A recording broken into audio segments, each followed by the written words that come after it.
Hello, my name is Askar Sherlief and you're watching the news from Kazakhstan. Akbulak, a neighborhood of private developers in the Alatau district of Almaty, is the new focus of extreme tension in Kazakhstan. People who refused to leave their houses came under physical attacks of the local authorities, who tried to bring order to the district with the help of the police. Even a self-immolation attempt did not save the squatters of Akbulak neighborhood from the eviction. 2 families have lost in their standoff against 3,000 police officers. In the end, shacks were demolished and squatters brought to the police station. An underage girl, a young woman with a baby, and a handicapped man without legs were here. I think this is their blood. Obviously something violent happened here. People were beaten till they bled.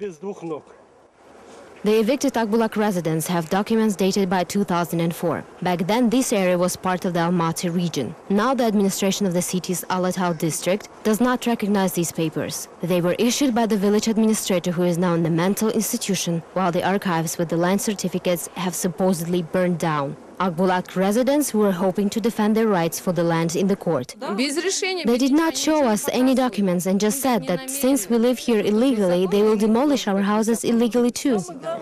The officials from the Alatau district administration said that there was no violence in Akbulat. District head Baghdad Manzorov avoided cameras during the ceremony of presenting legalized squatters with land certificates. I don't know whether something was demolished there or not. I'm not in charge of this issue. Go talk to Janabai Kulbayev. The head's another deputy, Janabai Kulbayev, said that he's not responsible for the demolition either. Here he can be seen fleeing from the journalists. Another concern is caused by the Bakay district, which also features half-legal settlements. Local squatters have split into 2 camps due to disputes over the fraud committed by a district resident who promised to help the people with land formalities. Private developers of Bakay district refused to legalize their property. This unique situation in Almaty suburb occurred due to the confrontation of the old and newly arrived squatters. Some of them agreed to the proposal of the authorities to legalize 400 square meters of land. Others protect the process of documentation because they want to obtain 1,000 square meters. The latter based their claims on the promises given by some Aliman or Azimbetova, who collected money from locals.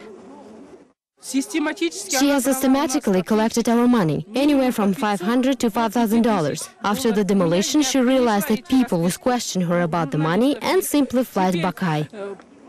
Representatives of Turksip district administration, of which Bakay is a part, attribute the red tape of the developers' legalization to their population's disorganization. It seems that officials see no problem in the existence of mediators.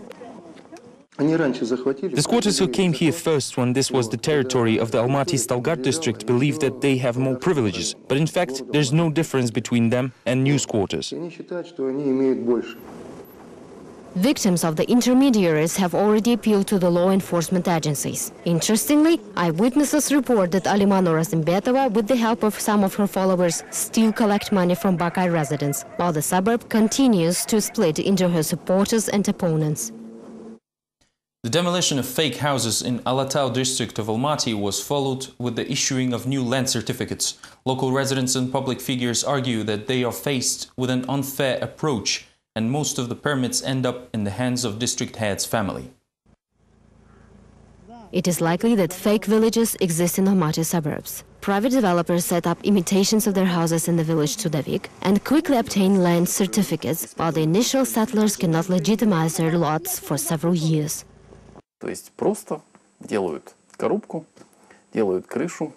just take a box and put a roof on the top of it. It is obvious that a person will never live in there. There is not even a chimney there to heat the place up. The so-called house is fake, needed just to legalize the lot. A scandal broke out last September. The authorities organized a showcase action of demolishing several local houses and made the rules stricter for obtaining land certificates. This was the end of the official fight against the private constructions. Local residents, however, believe that this is only the beginning for the family of Janabai Kulbayev, the deputy head of Alatau district. We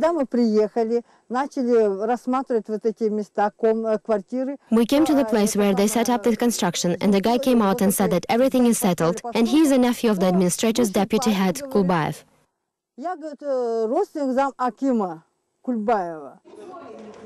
Interestingly, Trudovik is full of uninhabitable homes. Local residents associate these buildings with Janabay Kulbayev, who in turn is quite constructive. If they have claims against my family, they just should appeal to the law enforcement authorities and prove it. Meanwhile, private developers have already appealed to numerous organizations. The deputy mayor of Almaty, Viktor Долженкov, even promised them to set up a working group to solve the issue, but nothing has changed so far. At the same time, the construction of fake houses seemed to stop, but only after the right people successfully obtained their land certificates. Similarly, there's no open dialogue between businessmen and the president's brother Bulat Nazarbayev. The number of displeased entrepreneurs is growing, while the new hearing of the dispute between boutique owners and the management of the failed bus terminal Ushkonir has been postponed. The hearing over the infamous international bus terminal Ushkonir has been postponed as the court received another suit from the businessmen whose money invested in the failed venture were never returned. Now 14 businessmen are suing the management and founders of company bus terminal Ushkonir, trying to return their money invested in boutiques of the failed facility. According to entrepreneur's lawyer Rita Usenova, one of the hardest things to prove will be the link of the company's founder Bulat Nazarbayev to the collection of money. В судебное заседание был представлен устав товарищества с ограниченной ответственностью. The charter of the Ushkonir was presented during the hearing, and the only founder listed there is Bulat Nazarbayev, где единственным учредителем является Булат Абишевич Назарбаев. In total, 67 people purchased boutique spaces in the incomplete terminal for the amount of $2.5 million. Businessman Glamidin Kurbanov planned to open a shop here, believing the rumors about the influential founder. He spent $30,000 for the purchase of retail space, but without receiving the documents. Back then, it was explained by the fact that the facility was not yet operational. Soon, the bus terminal was turned into a shopping center, and the manager changed, along with the partnership. We gave them our money, hoping to start working soon and being able to feed our children and grandchildren, but this is going on for already 4 years. I do not know what to do anymore. 7 hearings already took place since the beginning of the trial. During all of this time, the court is not able to ensure the presence of the defendants. Now, the case will be likely restarted due to the appearance of the new plaintiff. Meanwhile, it seems that court decisions come easy and in great numbers for the newspaper Respublika Business Review. The latest one came just yesterday, allowing the publication to be printed, but not sold.